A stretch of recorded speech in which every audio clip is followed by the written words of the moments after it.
I thought this video was great. It says, why did apostate prophet convert to Christianity? I think the initial title was a bit more, was a little more salacious, but he changed it. I think it was like, well, how did we lose apostate prophet? Maybe I'm wrong on that. But this is Harris Sultan. I've never seen this until YouTube serviced this video to me. But he kind of gives this history of the rise of new atheism and then some of the problems that it ran into. And I thought it'd be interesting to talk about it as more people are talking about apostate prophet coming to the faith. And apostate prophet was primarily like an atheist railing against Islam, and then obviously he just came to Christianity, Eastern Orthodoxy. And so this is this gentleman's kind of response to all this. Check this out. With the realization that we are alone as human beings and there has to be something out there. What happens to those people who die? I want to see my dead grandparents again one day. He's talking about people that need hope, right? People that deconvert from a bad faith like Islam and they need hope. And religion offers you this kind of comfort, or I would say a crutch. I don't need that, but a lot of people do need that. Even though your mind tells you that all these religions are man-made, despite this knowledge, people still have the tendency to believing in something bigger than them. And that's what happened with Ayaan Hirsi Ali. And I'm assuming this is probably what happened with Apostate Prophet. Ayaan Hirsi Ali, she came out as a Christian at the first art conference. I was actually in the room when it happened, so it was pretty cool. And so he is talking about the reality of people needing to believe in something bigger than themselves, who were atheists and become Christian. The arguments presented by the new atheist movement. Okay, now this is where it gets good. This is where it gets good. Listen closely. Were very strong. They were very convincing. And for a time, Richard Dawkins, Sam Harris, these guys were enormously popular. People who are 10 or 15 years younger than me, they don't understand how Richard Dawkins, Christopher Hitchens, and Sam Harris took the entire intellectual world by storm. Okay, I missed all of this. I must have not been in the intellectual world. I knew they were popular, but I didn't know they were rock stars. I mean, apparently they were Beatles. I'm glad that they're not any longer, if I'm being honest with you, because of what he's about to say next. These guys were untouchable. These guys were delivering debates and speeches in front of packed stadiums. Movie stars like Johnny Depp and Brad Pitt, they were flocking towards these people in droves. And in a very short amount of time, the West went from a culture dominated by Christianity to a culture dominated by atheism. None of us could anticipate that once you remove Christianity from the social fabric of the West, what kind of a world are we going to inherit? Nobody saw that. 10 years later, by 2014, 2015. Nobody saw that. David Wood made a video almost verbatim explaining the same exact thing. That when you remove Christianity, you remove faith from the West, other things are going to rise. So listen to what he concedes the fruits of new atheism was. This I love when atheists are just honest about this sort of stuff. We saw the rise of this new menace called wokeism. We can't blame Christianity or the West. What kind of a world are we going to inherit? Nobody saw that. 10 years later, by 2014, 2015, we saw the rise of this new menace called wokeism. We can't blame Christianity or religion for the scourge of wokeism. Wokeism came out from a generation that had discarded traditionalism, a generation that had no interest in Christianity, and a generation that was self-righteous and sanctimonious in its own approach. They saw themselves as the liberators of the world. They were out to create a global community where all people are equal despite of their cultural and religious leanings. Now, so you remove Christianity, something fills that void. 2014, 2015, you start acknowledging that what filled that void when you guys try to secularize the world, secularize the West, is you got a different religion called wokeism, a superior, a morally superior. We're trying to liberate the world. Everything is broken down into oppressor and oppressed, self-righteous approach. Another religion. Who would have thought? Oh, that was a recipe for disaster because the proof is in the pudding. We can see how after the erosion of Christianity, the West became a breeding ground for Islamism. Without solid traditions, the West just could not compete with radical Islam. In fact, Islam became even more radical in its approach towards dealing with the West. Let's be real. Oh! Islam became even more radical the more new atheism took over. Who would have thought? Atheism is a very sad, lonely, dark, and gloomy place for a lot of people. Not everyone is like... This might be my new favorite atheist. This might be my new favorite atheist. Let's run this back. Let's run this back.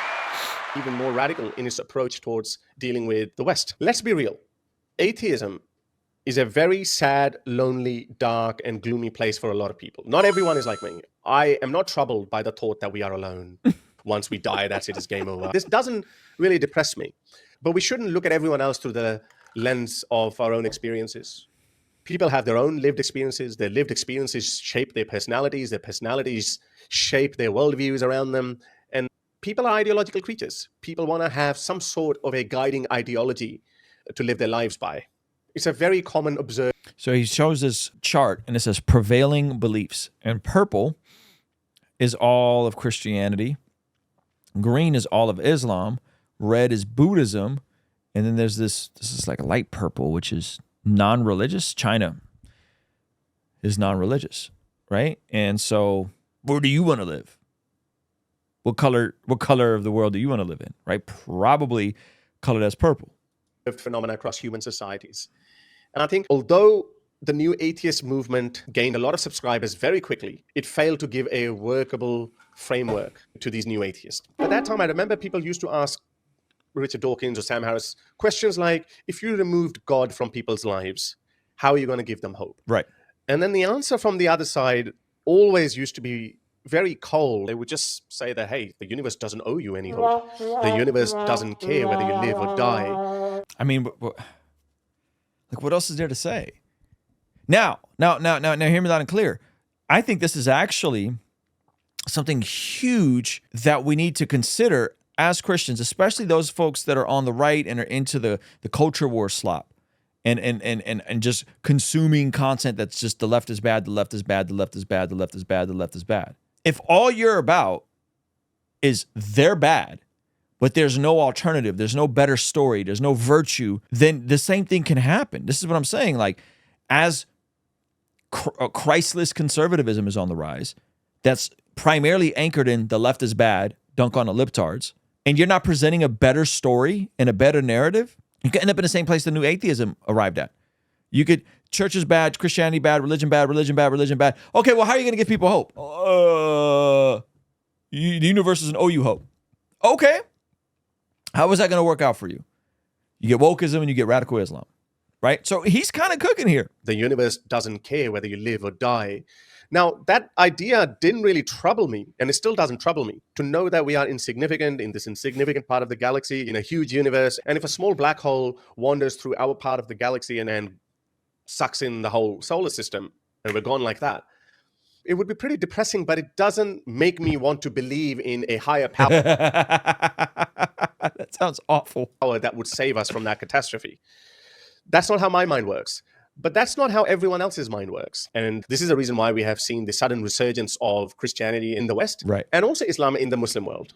Our ex-Muslim movement in India, Pakistan started off with a bang, but then we saw after a year or two, Muslims started coming back with slightly more refined arguments, or arguments that could be more convincing for people who could not find comfort in their atheism. Right. So this was only a matter of time. And I think a lot more people will revert back to Christianity or Islam, which is... I think Islam is going to keep falling apart personally. I just don't think the arguments are strong. But this idea of needing a better story, needing a better framework, needing to build virtue. This is why we're doing the Blessed God Summit, because this is the difference between like doing content, which is super duper fun and I love it, and trying to create an environment where people can actually be changed and transformed, right? And so March 27th, 28th, this weekend, we have an amazing lineup, but we're trying to get people from worldview to virtue and from virtue to impact. If you believe all the truth claims about Christianity and the resurrection, but it doesn't translate to your virtue being different, you living different, then what is it that you actually believe, right? And if you believe all these things and you're building the virtue and the character, but you're fleeting the world and you're afraid of the world and you're afraid of the institutions, you're afraid of the arts, you're afraid of the universities, and you're not making impact. And so I think these things work together, and that's exactly what we're doing, and hopefully we'll continue doing with the Blessed God Summit. So day one is all about worldview. We have Dr. Sean McDowell, Preston Perry, Daniel Golding, J. Warner Wallace, and then we're doing a panel at the end. Day two is all about building virtue. So we're talking about mental, emotional, physical health. I have my therapist coming. We have Trizzle Man Fitness coming. Then we get doing breakouts with Alan Parr and Jim Parr, David Wood and John McCrae. We're talking about suffering, Nate Sala, Gavin Ortland, Mike Jones. And then day three, we get into impact. We get into going out and making an impact. Oh, and by the way, we're hosting a debate between Alex O'Connor and David Wood on day two before we get into impact. So that's exactly the framework of what we're attempting to build. And so if you don't have your tickets, Go to blessgodsummit.com. There's still some in-the-room physical tickets, and there's virtual tickets for only $50. You could stream it. You could catch the replays, all that good stuff. All right? So blessgodsummit.com. Get your tickets now. Hey, thank you so much for checking out the video. Please be sure to comment below and subscribe and all that good stuff. And check out this other video that YouTube seems to be recommending just for you. Let me know if they nailed it. All right? I'll see you over there. Peace.